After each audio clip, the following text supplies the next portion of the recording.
Now then, here's a subject when it comes to fishing, and I'm not talking about just fly fishing, I'm just talking about fishing in general, that absolutely needs to be talked about for a few minutes.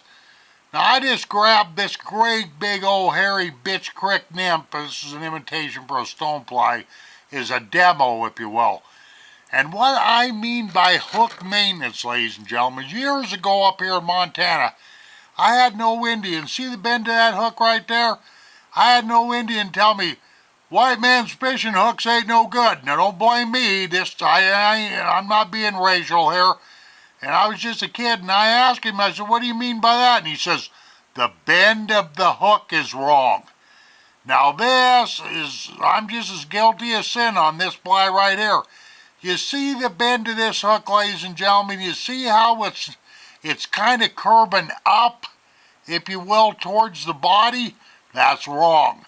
Every fly, now this is a set of forceps here. Everybody usually carries a set of these, or you can grab a Leatherman or whatever have you. But every hook, you need to grab this, and you can even smash your barb down while you're at it.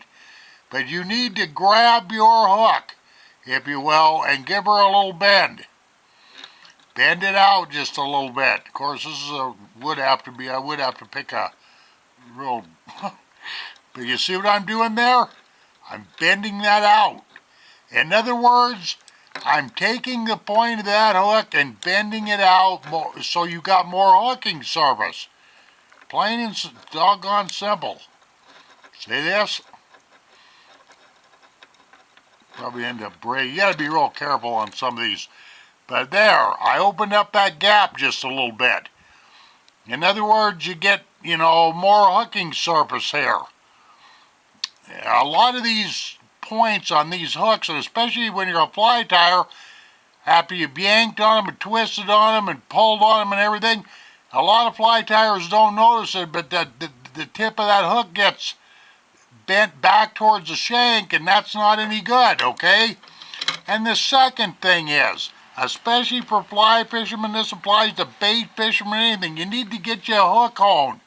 These things are real cheap. I bought this at Cabela's years ago. I don't even know what name brand it is.